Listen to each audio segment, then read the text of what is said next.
en oftalmología. Entonces empecemos diciendo que la membrana amniótica, como sabemos, tiene un origen fetal, está en relación a toda esta relación fetoplacentaria y tiene pues como dos porciones, uno que es el amnios y otro que es el corium, y este complejo va a estar el amnios dando pues como haciendo una limitación del contenido del líquido amniótico en el que flota el feto, y el corium va a estar como en contacto ya con la pared uterina, va a ser una capa pues más externa. Con respecto entonces a las características del amnios, vamos a decir que tiene un grosor que puede ir desde 0.02 milímetros hasta 0.5 milímetros y que va a estar compuesto por tres capas, una capa epitelial, una capa que es una membrana basal y el estroma, que el estroma en sí va a tener también una división en otras tres capas. El epitelio va a ser simplemente una monocapa que va a tener unas células, va a estar formado por células de forma cuboidea. La membrana basal se define como una membrana basal delgada, pero que realmente, al compararla con el resto de membranas basales pues, del cuerpo humano, tiende a ser una de las más gruesas y es lo que le brinda la capacidad de que soporte la criopreservación. Y un estroma que va a estar dividido como en otras tres capas, que va a tener una capa compacta que va a generarle o a brindarle resistencia a la tracción, una capa de fibroblastos que se dice que es la capa más gruesa y que tiene que ver mucho con el estímulo para la repitalización, y una capa esponjosa que va a ser la capa más externa y que va a ser, digamos, la capa que le da como esta forma viscosa o gelatinosa que tiene. Entonces, acá podemos ver otras de sus características. Entonces, es un tejido que es transparente, que es un elástico y que brinda una integridad estructural importante y que nos va a promover por sus capacidades y contenidos pues, químicos, migración, adhesión y diferenciación de las células epiteliales de los tejidos pues, oculares. En cuanto a sus componentes, digamos que la mayoría de su contenido va a ser colágeno tipo 4, 5 y 7. Va a tener fibronectina y va a tener laminina. Esta laminina es útil porque le permite o le facilita a este tejido la adhesión de células del epitelio corneal. Y el colágeno tipo 5 tiene una función importante en cuanto al anclaje de estas células al estroma.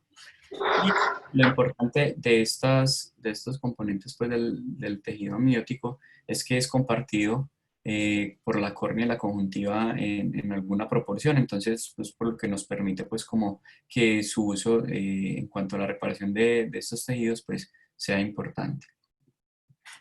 Entonces va a ser un tejido con baja antigenicidad, tiene contenido de fibroblastos que como dije pues van a tener que ver mucho con la proliferación y diferenciación celular y factores de crecimiento transformante. Todo esto permite pues entonces que se genere una epitelialización pues con respecto al tejido. Por otro lado, digamos que su matriz estromal es rica en ácido hialurónico fetal, que tiene como capacidad y característica que nos va a permitir que haya supresión eh, de citoquinas como la interleuquina 1, 2, 8 y los factores de necrosis tumoral, inhibe las proteasas y todo esto nos va a generar la capacidad de que además permita epitelización, también tiene un efecto antiinflamatorio, genera disminución en la alteración pues, de una mala cicatrización, entonces forma tejido cicatrizal de menor grosor. Y con respecto pues, a algo que se ha discutido pues, hace un tiempo, disminuye las reproducciones pues, a nivel de cirugía de terillo, que eso ya lo vamos a ver ahora más adelante en una diapositiva específica.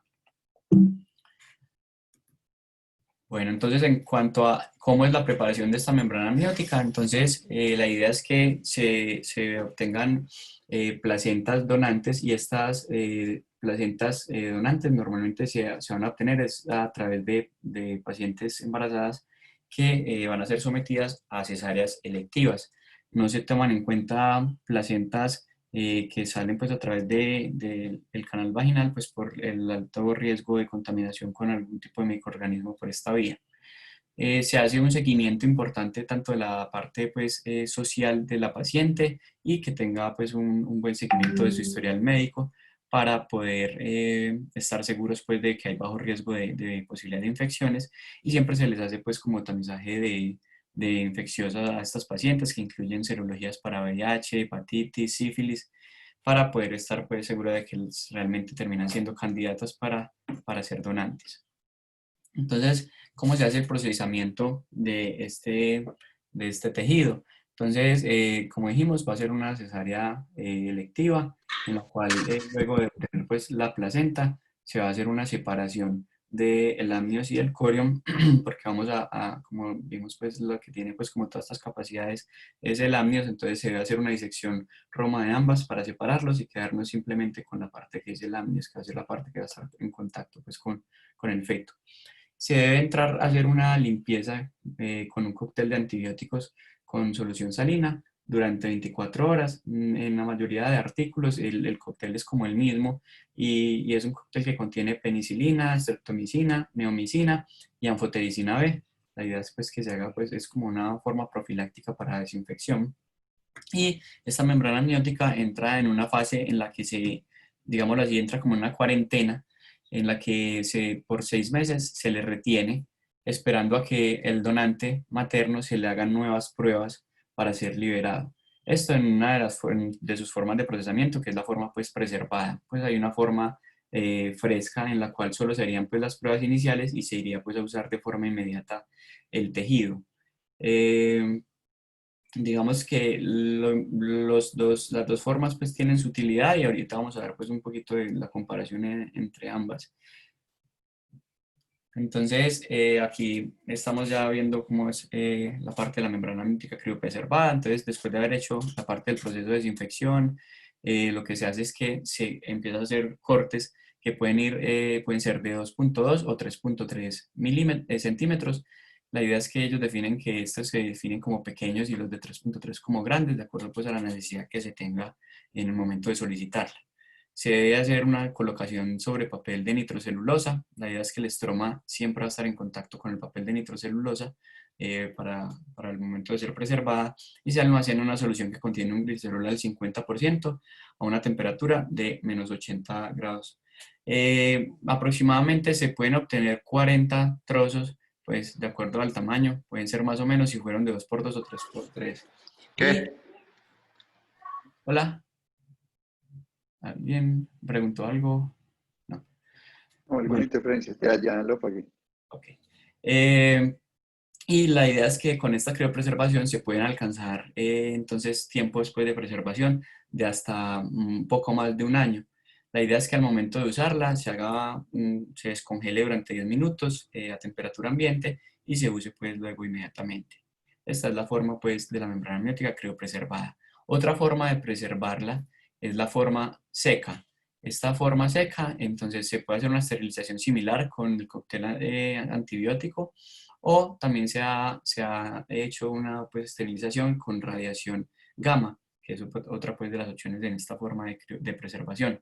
Y se va a llevar con calor bajo y un secado en aire libre a que se genere pues, el secado de la membrana amniótica y no requiere que sea pues, colocada sobre un papel de nitrocelulosa, es simplemente la membrana amniótica seca. Se puede almacenar a temperatura ambiente y nos da un poco más de duración al compararla con la criopreservada, que puede ir desde 2 hasta 5 años. ¿Qué pasa? Al compararlas ambas, pues hay algunos estudios, este en específico fue un estudio en el que se hizo como un análisis de ambas, tanto la parte de criopreservación con la membrana amniótica seca y se compararon cómo era el contenido pues, de células y de sustancias químicas que le brindaban sus capacidades pues, regeneradoras y se analizó y la conclusión a la que se llega es que cuando se analizaban los tejidos se evidenciaba que en la membrana amniótica criopreservada había un poco más pues como de cantidad de contenido de colágenos, de varios tipos de colágenos, de la laminina, de la fibronectina, mientras que cuando miraban la seca pues se evidenciaba que había disminución en estos contenidos, entonces ellos hacían la recomendación en que para hacer pues como un uso de mejor calidad sería recomendada la criopreservada sobre la seca. Esa pues sería pues como una indicación, pero la seca igual pues tiene sus utilidades en diferentes pues escenarios. Luego vamos a ver. Y otra cosa importante analizar es el cómo usarla, si la vamos a usar preservada o si la vamos a usar fresca. Entonces también encontré este estudio donde se hacía una comparación de ambas, tanto en una forma clínica en vivo con análisis in vitro, y las diferencias que se encontraron grandes, pues lo que hay grandes es que la preservada, como habíamos visto, lleva unas pruebas duales que se hacen entonces al momento de obtener el tejido y a los 6 meses otra vez al donante para estar pues como seguros de que no hay infección.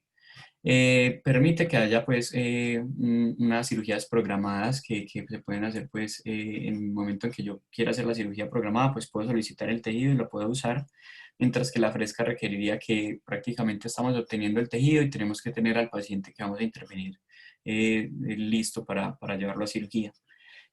Como vimos en la criopreservada, yo puedo recortar trozos hasta 40 trozos de una membrana amniótica, mientras que en la fresca tendría un uso único para ese paciente en específico, entonces habría un gran desperdicio del tejido que queremos usar.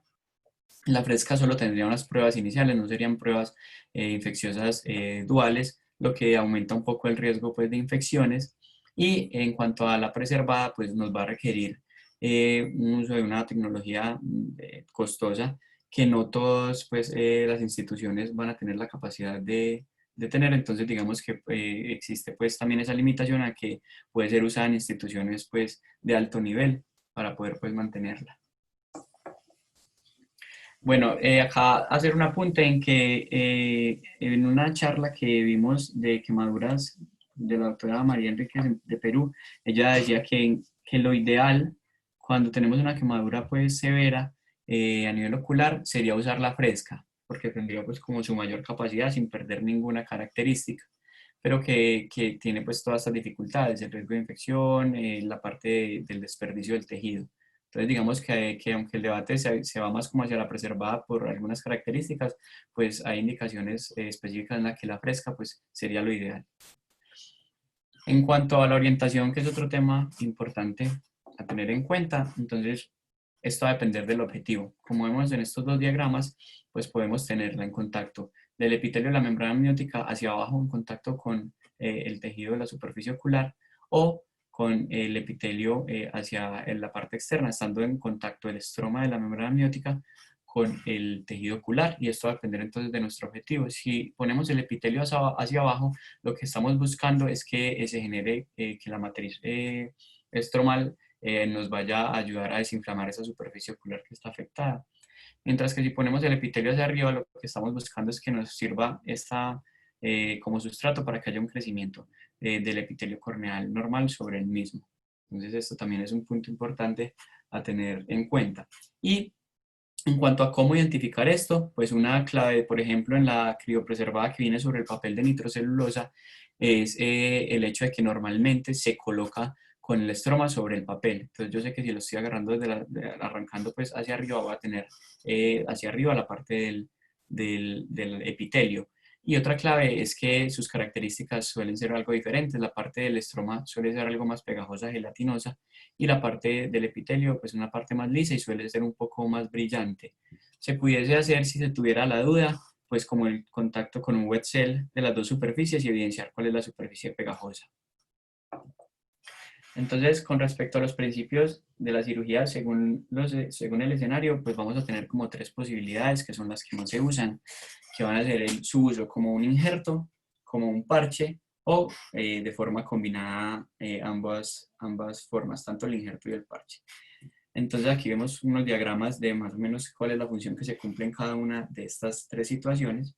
Entonces este primero sería el diagrama del injerto, en el que se busca adaptar el tamaño de la membrana amniótica al tamaño del defecto e irlo pues como a rellenar con la idea de que las células epiteliales de a quien se le está haciendo la donación de este injerto se reproduzcan sobre el tejido y llenen pues el defecto. La idea es que se coloque entonces en esta forma el injerto con la capa epitelial hacia arriba para generar pues un sustrato sobre el que crezca el tejido epitelial corneal normal. Otra es la técnica de parche, en la que se busca hacer un recubrimiento de superficies más grandes y que cumpla la función como de un lente de contacto. Se busca que haya un cubrimiento del defecto y además pues se puede extender un poco más allá, incluso a todo nivel corneal. Y esta técnica quirúrgica es muy usada cuando queremos que haya una protección de la superficie con respecto a sustancias proinflamatorias de la lágrima. Entonces, como dijimos, nos estaría haciendo un cubrimiento como de lente de contacto, y cuando queremos que sea pues como un efecto antiinflamatorio, colocamos el estroma hacia la parte externa.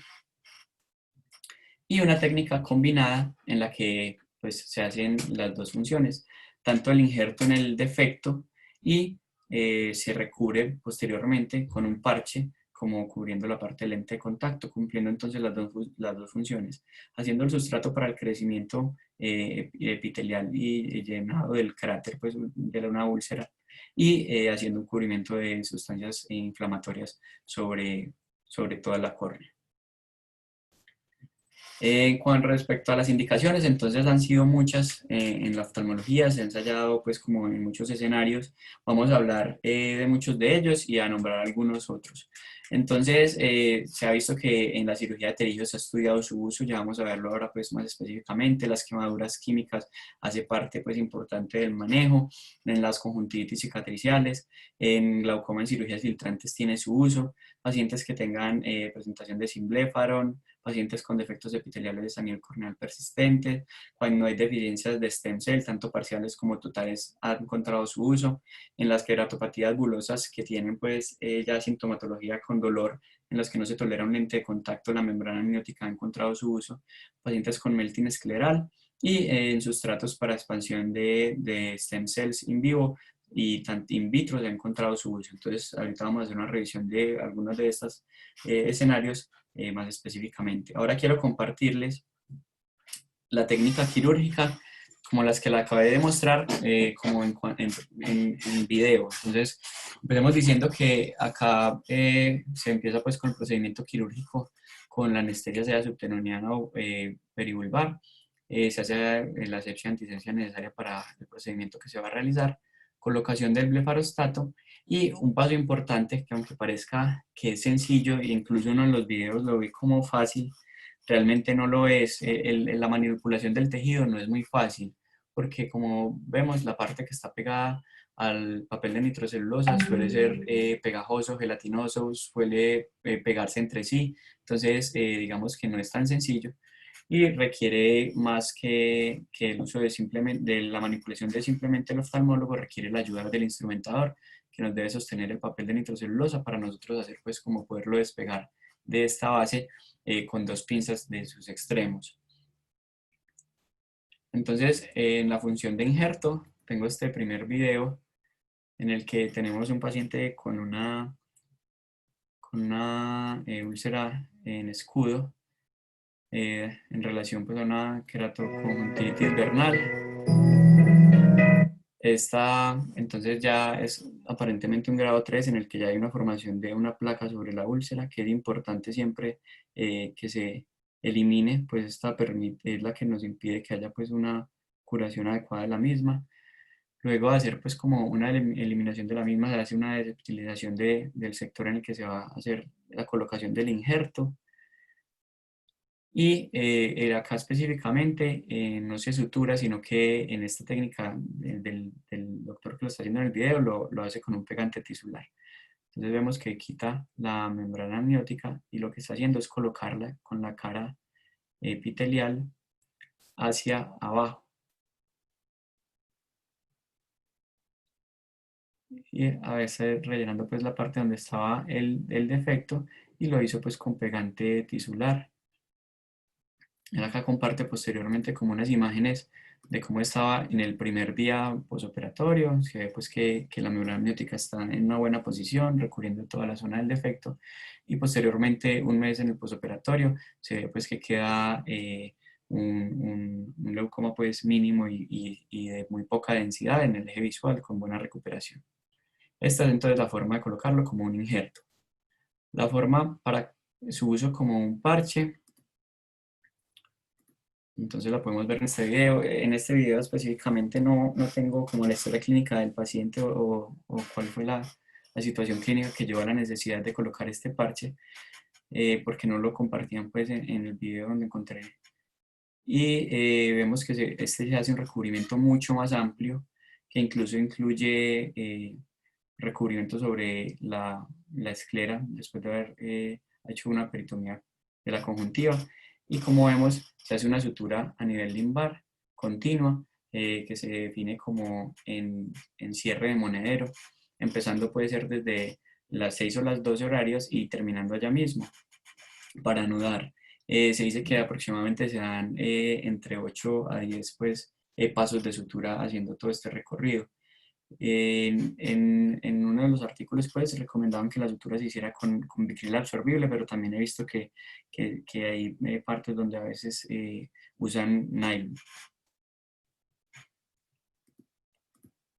Esta es la técnica de parche y ahora la técnica del injerto con el parche, que es la técnica combinada. Entonces, acá vemos que hay lo que parece pues como un defecto epitelial importante en relación a un cuadro aparentemente infeccioso. Tampoco se especificaba las características la fuente donde conseguí el video. Y vemos que lo que está haciendo inicialmente es haciendo unos dobleces sobre la membrana amniótica. Esta es una de las formas de las técnicas que se puede usar para hacer la parte inicial del injerto. La otra es cortar trozos pequeños e ir a llenar pues como el cráter o el defecto pues a nivel corneal, y luego de haber hecho una sutura del injerto está colocando un parche sobre un área pues que recubre toda la córnea, incluso se va un poco más allá de la misma para luego pues llevarlo a suturar. Entonces esta sería la técnica combinada. La idea es que con respecto a la parte del injerto se mantenga por lo menos 1 milímetro más de tamaño con respecto pues al del defecto que tenemos. Y como les dije, puede ser doblando la membrana amniótica sobre sí misma o haciendo cortes de pequeños trozos a rellenar pues el defecto. Bueno, en cuanto a otros usos que hay dentro de la oftalmología, entonces se ha encontrado útil en cuanto al manejo de situaciones malignas como el melanoma de conjuntiva, en el cual se requiere hacer técnicas en las que se debe resecar gran tejido. Entonces, el hecho de tener esta membrana y este tejido para suplir estas grandes excisiones, pues ha generado pues mucha utilidad para la recuperación de los pacientes. Entonces acá vemos también un poco de esta técnica en la que recordemos que se debe hacer siempre una técnica de menor toque, en el que se usa poca o nula hidratación sobre la superficie ocular para evitar que haya esparcimiento posibilidad de extensión de la malignidad.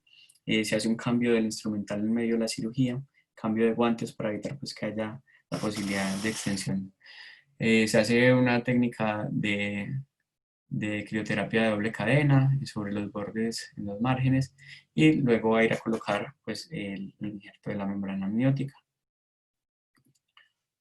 Aquí hace la medida, libera el trozo que necesita, va a levantar del papel de nitrocelulosa, requiere la ayuda pues, de que el instrumentador se la sostenga y va a ir a colocarla sobre todo el espacio que requiere cubrir. Acá lo está haciendo con pegante tisular, que es una buena opción. Pudiese también hacerse sutura. Y se ha encontrado pues, que tiene muy buenos resultados en cuanto a la parte inflamatoria de todo este tejido. Luego coloca un lente de contacto para la protección corneal, pues también requirió que se hiciera ahí un trabajo de una epitelectomía con alcohol o con eliminación pues, mecánica por extensión del mismo tumor. Entonces vemos que también tiene una utilidad importante aquí con respecto al uso de malignidad conjuntiva. Perdón. Bueno, con respecto al manejo de la reconstrucción de las superficies oculares, cuando hay daños extensos que comprometen toda la superficie ocular, como en quemaduras severas, en el síndrome de Steven-Johnson, en pemfigoides cicatricial ocular, digamos que también tiene una utilidad y se usa en proporciones de tejido más amplio. se debe brillar todo el tejido fibrótico, las pseudomembranas o membranas que se hayan formado, para luego ir a posicionar el tejido, el injerto sobre la superficie ocular. La idea es que estemos seguros de que esta membrana amniótica no tiene orificios, entonces sería ideal en estos casos ojalá uno tener un trozo de 3x3 como para poder estar seguros de que va a poder usar un tejido sin problemas. La idea es que se fije tanto a la parte de los fondos de saco, que puede ser con suturas de bicril discontinuas, 8 ceros, y también se haga una fijación a nivel limbar con la técnica pues, de circular continua en cierre de monedero. La idea es que esto tenga un recubrimiento de toda la superficie para que nos brinde pues, su capacidad de recuperación sobre la misma. Acá les comparto las imágenes de un caso de un paciente que tuvo un síndrome de Steven Johnson y una necrólisis epidérmica tóxica como respuesta al consumo de un antibiótico cualquier alérgico. Vemos que en la primera imagen que se comparte acá arriba a la izquierda se ve una superficie muy afectada, con incluso formación de pseudomembranas a nivel de los fondos de saco. Vemos que en la parte corneal se evidencia que hay un defecto, no sé si logra ver claramente, pero créanme que acá hay un defecto y que ellos describen como de más del 80% de pérdida de tejido pues, epitelial. Y ellos inician un manejo con antibiótico, con lubricantes sin conservantes pues, de alta frecuencia y esteroides, pero piensan que por la severidad del cuadro pues, no va a ser suficiente y deciden colocar una membrana amniótica. Lo hacen dentro de la misma unidad de cuidados intensivos, pues el estado del paciente no era fácil sacarlo pues, como a una sala de cirugía, y lo hacen con una membrana amniótica seca, como vemos aquí en la imagen inferior a la izquierda, es una membrana amniótica seca, la cual se va a depositar sobre el tejido corneal, y también deciden por el compromiso que tenía a nivel de los párpados, colocarla tanto en el párpado superior e inferior como doblada, tanto en la cara interna como externa, para llevar a que haga pues, su efecto antiinflamatorio.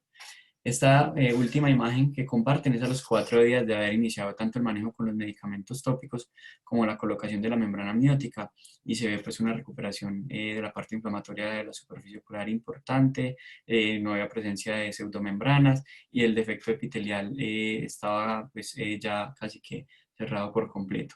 Entonces vemos que tuvo un uso importante, incluso pues siendo la seca, que como vimos en uno de los estudios decían que no tenía todas sus cualidades, pero vemos que tienen pues una acción importante sobre este tipo de problemas tan extensos sobre la superficie ocular. El paciente termina falleciendo 15 días después por todas sus complicaciones sistémicas, pero vemos que la recuperación a nivel ocular es de mostrar. Este es un estudio que se realizó en Cali con respecto al manejo de las quemaduras oculares severas, en los cuales se hizo un manejo inicial con la membrana amniótica.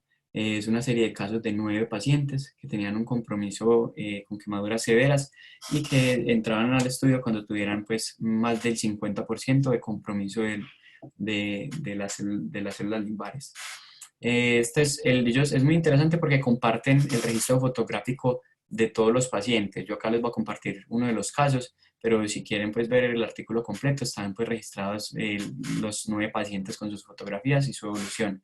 En esta tenemos pues esta primera fotografía en la que se ve que hay un compromiso extenso de la superficie que involucra el 100% de la córnea, el limbo, y compromete pues gran extensión de la conjuntiva. Luego vemos ya una imagen donde tuvo el recubrimiento con el implante de la membrana amniótica. Este implante de membrana amniótica se hizo, como vimos, con la técnica en la que se lleva hasta fondos de saco, se sutura pues hasta fondos de saco. Y ellos reportan que hicieron uso de varias capas, no una sola capa, sino que hicieron uso entre 2 y 3 capas de membrana amniótica. Y esta última imagen es una imagen del primer mes después de haber hecho la colocación de esta membrana amniótica. Vemos que la membrana amniótica está pues ya reabsorbida por completo, pero vemos una superficie ocular mucho más tranquila, con una epiteliación completa de la córnea y un tejido limbal aparentemente sano.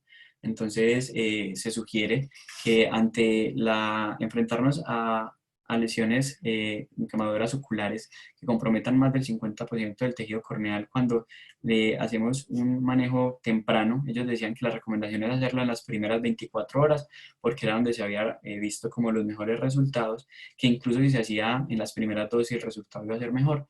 Tenemos resultados pues muy positivos en los pacientes.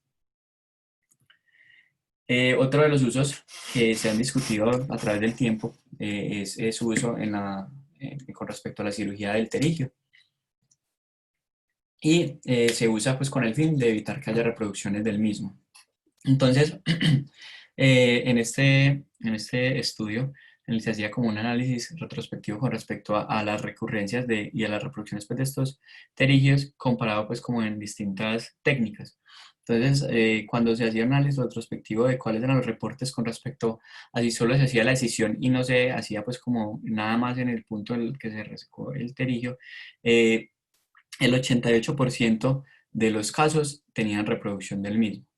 Cuando se hacía un descenso conjuntival, después de haber hecho la decisión del pterigio, se encontraban hasta 70% de reproducciones y sumado al riesgo de que al descender la conjuntiva pudiésemos generar algún grado de tosis. Cuando se hacía un autoinjerto de solo conjuntiva, hay reportes que van desde 2% hasta 20% de reproducciones, ya algunos reportes pues como muy cercanos al cero. Y cuando se hacía ya el autoinjerto limboconjuntival, contiene stem cells, y vamos a tener, hay reportes de hasta 0% de reproducciones hasta 14% de reproducciones. Entonces vemos que con estos autoinjertos conjuntival y limboconjuntival se obtienen pues como las menores tasas de reproducción. Y cuando se hizo, pues como, o sea, se hizo el análisis de cómo eran estas reproducciones con respecto al injerto de la membrana amniótica, estas tasas van desde 14 hasta 27%. Es una tasa como intermedia, porque vemos que cuando es la decisión sola y el descenso conjuntival son muy altas las tasas de reproducción, cuando son los autoinjertos conjuntival, limboconjuntival, son bajas, incluso en algunos reportes cercanos a cero o en cero, y esta queda pues no muy cercana al cero, pero tampoco tan alta como 88-70%. Entonces, se le da unas recomendaciones como específicas a su uso. Como primera opción, siempre vamos a pensar en el autoinjerto limboconjuntival, pues nos va a dar las menores tasas de reproducción. Pero cuando tenemos tejido insuficiente por pterigios grandes o pterigios de doble cabeza, que tenemos tanto alteraciones a nivel temporal como nasal, o cuando tenemos un paciente con glaucoma al que queremos preservar el tejido limboconjuntival superior para la posibilidad de una cirugía filtrante a futuro, podemos usar el injerto de membrana amniótica como una muy buena opción, que vemos que tiene unas tasas de reproducción comparadas con otras técnicas buenas. Bueno, en cuanto a su uso para las deficiencias limbares, también se ha encontrado que tiene una utilidad importante. Como vimos pues en la parte de las quemaduras, se usa sola y se usa de forma pues como aguda, en el momento agudo, en las primeras 24 a 12 horas. Y lo que buscamos es que haya curación y recuperación del epitelio corneal y disminución de la inflamación. Esto pues ya fue descrito, digamos, en el estudio que les mostré de los casos de quemaduras. Otras formas de su uso va a ser con respecto a trasplantes conjuntivo-limbares, que pueden ser autólogos, que es el CLAU, que pueden ser heterólogos, que es el CLAL con C, o que pueden ser heterólogo y que es de característica queratolimbar, no conjuntivo-limbar, sino queratolimbar, y que suele ser pues cadavérico. Y la idea es que esta venga pues como a apoyar este tejido conjuntivo-limbar, sirviéndole como de cama, pues, cubriéndolo o en técnica de sándwich. Realmente no se ha evidenciado que el uso de la membrana amniótica en estas formas pues, de autoinjertos o injertos heterólogos tenga una diferencia en estas tres formas de uso, arriba, abajo como sándwich, y realmente tampoco se ha explicado si ella cumple una función específica. Pues digamos que con el simple hecho de hacer el injerto del tejido conjuntivo limbar en pacientes que tienen pues, defectos limbares importantes, mayores del 50%, ha encontrado que tienen respuestas, incluso sin el uso de la membrana amniótica. Pero la tendencia actualmente es a usarla. Acá esta es una imagen que me pareció muy bonita que también compartió la doctora María Enríquez en su charla sobre quemaduras oculares, en las que ella mostraba pues como este excelente injerto que se logró pues sacar, en el que se ve claramente todas las empalizadas de Vogt donde están pues las stem cells para hacer el trasplante de un clavo. Es importante tener en cuenta, como se ve acá, que se requieren entonces obtener dos dentículos, tanto de la córnea superior como inferior. Normalmente esta técnica se suele usar cuando es un solo ojo, la quemadura es un solo ojo y se toma pues del ojo contralateral sano y se deben resecar pues como es por lo menos 6 milímetros superiores y 6 inferiores, entonces es una cantidad de tejido importante. Bueno, otro uso que se le ha encontrado a la membrana amniótica va a ser para el cultivo de tejido limboepitelial para hacer un trasplante posterior a este. Y entonces lo que se busca es que con tejido limbal o de mucosa oral, que puede ser tanto de origen autólogo, heterólogo o cadavérico, se lleve al laboratorio y se obtenga crecimiento de este tejido para luego ser donado. Entonces, de acuerdo pues a dónde lo obtenemos, varía el tamaño de la muestra que necesitamos. De donante vivo se pueden obtener 0.3 milímetros cuadrados, de donante cadavérico un poco más grande de 0.5. Ya si es mucosa oral, se usan tejidos más grandes, de 2 a 3 milímetros cuadrados, pero realmente al compararlas ambas, la recomendación es que es mejor el resultado cuando usamos pues tejido limbal que realmente mucosa oral. Y lo que se hace es que se lleva pues a cultivar en laboratorio. Se han usado láminas de fibrina, lentes de contacto, láminas de nylon, pero actualmente la tendencia es a usar la membrana amniótica, pues se ha encontrado que al usarla pues como cama para este tejido han tenido pues como mejores resultados con respecto al injerto que se va a hacer posteriormente. Entonces, ¿qué tiene como problema pues esta técnica? Es que va a requerir de dos procedimientos. Un procedimiento inicial en el que se saca la muestra del donante. Si es donante, pues digo, es el mismo paciente, digamos que se le daría un primer procedimiento, se lleva al laboratorio por 2 semanas para hacer el cultivo y el crecimiento del tejido y se le vuelve a intervenir a las 2 semanas para hacerle pues el trasplante del tejido. Entonces, se ha encontrado que la membrana amniótica sirve para, como mecanismo antiinflamatorio, evita la apoptosis de estas células y es pues como exitoso al compararlo con las otras camas que se habían usado como las láminas de fibrina, lentes de contacto y de nylon. Otra técnica en la que se ha usado es el SLET, que es el Simple Limbal Epithelial Transplantation, en el cual se hace o se busca que haya un crecimiento pues, del tejido epitelial limbal, pero haciendo el cultivo, digamos, lo que sobre la misma córnea afectada. Requiere pues, de unas piezas pequeñas que pueden ser de 2.2 por 2 milímetros y el donante pues, puede ser el mismo paciente de un ojo pues, que esté no afectado. Hay variaciones en cuanto a la técnica, lo que se hace normalmente es hacer cortes pequeños que pueden ir desde 8 hasta 12 cortes y distribuirlos sobre la córnea afectada y pegarlos con pegante tisular. Posteriormente se podría colocar por encima la membrana amniótica, también ha habido variaciones en las que lo colocan por debajo y encima los trozos del autoinjerto o en forma de sándwich.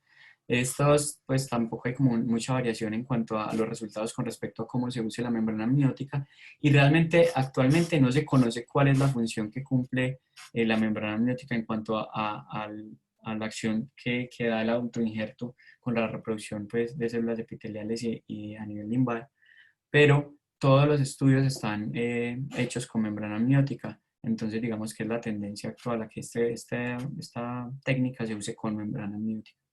Y aproximadamente se alcanza una repitalización a las 4 semanas de haber hecho el tratamiento. Este es un cuadrito que compartió pues, la doctora en cuanto a la charla de quemaduras, en la que comparaba pues, estas 3 técnicas en las que se usa membrana amniótica. El tiempo de procedimiento en el SLED y en el clavo va a ser pues como inmediato. El que es de laboratorio, que es el CLET, requiere las 2 semanas, un primer momento y un segundo para hacer el tratamiento. El tejido donante de estos dos, el SLED y el CLET, va a ser pequeño, con 2 milímetros basta, porque lo que se está buscando es que el mismo tejido pues tenga como una reproducción, mientras que en el clavo se pueden sumar pues excisiones de tejido muy grandes, porque se requiere un lentículo superior y uno inferior, que ella recomendaba que fuera de 6 milímetros, que terminarían siendo 12 milímetros en total. No requieren conjuntiva los 2 primeros, en el clavo pues es tejido limboconjuntival. El laboratorio requiere el CLET, pues porque allá es donde vamos a hacer el cultivo y la reproducción del tejido. Membrana amniótica está descrita en los 3. Digamos que en el CLAU no es indispensable, como vimos, pues el CLAU lleva su tejido conjuntivo limbar y sería suficiente simplemente con este, pero hay muchos doctores que prefieren la técnica acompañada con la membrana amniótica, pues refieren que hay mejor control de la parte inflamatoria. Con respecto a la localización del trasplante, el LED va sobre toda la córnea, el CLAU se hace a nivel limbar. El tiempo de revitalización es de 4 a 6 semanas. En clave LED, el CLED se escribe como cero porque realmente estamos colocando casi que el epitelio sobre una córnea que tiene pues un defecto grande limbal casi que de 360 grados y que va a ser repetible el SLED y el CLED por tener muestras de solo 2 milímetros incluso en el mismo donante, mientras que el clavo hacemos resecciones de tejidos más grandes, entonces digamos que no se puede repetir en ese del mismo donante la muestra. Entonces voy a empezar a compartirles unas imágenes sobre usos que ya hemos visto y otros que no hemos visto con respecto a la membrana amniótica. Entonces acá arriba vemos un ejemplo de otra quemadura ocular que se ve que es severa, un compromiso corneal importante, el 100% de edema corneal, se ve que hay pérdida de algunas zonas de vasos a nivel limbal, entonces se hace, en la segunda imagen tenemos pues el recubrimiento en forma de parche con la membrana amniótica y esta es la imagen donde se comparte 2 meses después, en la que hay, aunque se ve un panus importante inferior, vemos que la zona del eje visual está libre y sin opacidad, entonces se ve que hay un resultado pues, positivo. La membrana de abajo es ya una neoplasia escamosa, subepitelial, que como vemos en esto está pues, la pupila dilatada y casi que llega a la mitad pues, de la pupila. Se hace la resección, la sección de la masa y se hace el trasplante en la membrana amniótica. Y aunque vemos que sí queda en la parte superior de la córnea un tejido cicatrizal importante, el eje visual pues queda luego de 3 meses de haber hecho el manejo de la neoplasia y la colocación de la membrana amniótica, pues muy sano el eje visual. Este es otro ejemplo de una úlcera en escudo, como hemos visto pues tiene una tilea importante, resecando esta placa que suele ser la que nos lleva a que sea difícil de tratar la úlcera y colocando la membrana amniótica, 2 meses después se ve que la cicatriz es una cicatriz clara en la que no tiene una opacidad importante sobre el eje visual. Este es un uso que está descrito dentro del glaucoma, que es cuando tenemos unas ampollas filtrantes y queremos pues que se recupere esta ampolla, lo que se hace es que se abre la ampolla en un sector y se coloca luego un parche, digámoslo así, de injerto, un parche de membrana amniótica, perdón, y de un diámetro un poco más amplio al de la ampolla original para que nos cumpla pues como esta función de la ampolla. Y vemos que aquí en la primera imagen se veía pues muy plana esa ampolla que estaba filtrando y luego de hacer todo este parche con la membrana amniótica se recupera el volumen del llenado de la ampolla. Y otro de los usos importantes que se ha venido estudiando es en cuanto a la parte de retina. Entonces se ha analizado el uso de la membrana amniótica en forma como de plug para cuando hay rupturas a nivel de la retina o agujeros maculares recurrentes en los que nos ha logrado pues, que haya un cierre del mismo, ir a colocarlo como la técnica cuando se usa pues, el de retirar la membrana limitante interna y doblarla pues como rellenar el agujero, pues se va y se rellena el agujero directamente con membrana amniótica. Ellos dicen que los resultados pues han sido positivos cuando tenemos estos casos recurrentes y lo que se está mostrando en la imagen es como la evolución, el agujero macular, luego de haber hecho el procedimiento, estos son los 3 meses, a los 6 meses y al año de seguimiento. Y en la última imagen, ellos están señalando, lo que señalan las primeras 2 imágenes, eso es como el plug de membrana amniótica que se evidencia en el OCT. Y en las últimas imágenes, ellos dicen que lo que se logra observar ya una línea donde se ve la línea de la elipsoide y se ve una recuperación como de la línea de los fotorreceptores, entonces que es como algo prometedor que se puede empezar pues como a usar a nivel de retina también.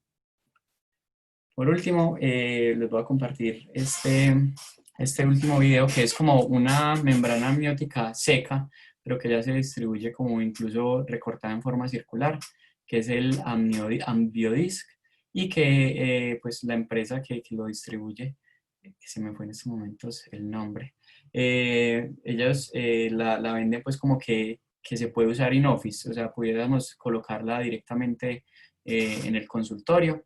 Y acá vemos como un Hi, this is videito John Hoganansi. de, This video de cómo él hace pues el procedimiento, en que hace pues como eliminar el epitelio corneal.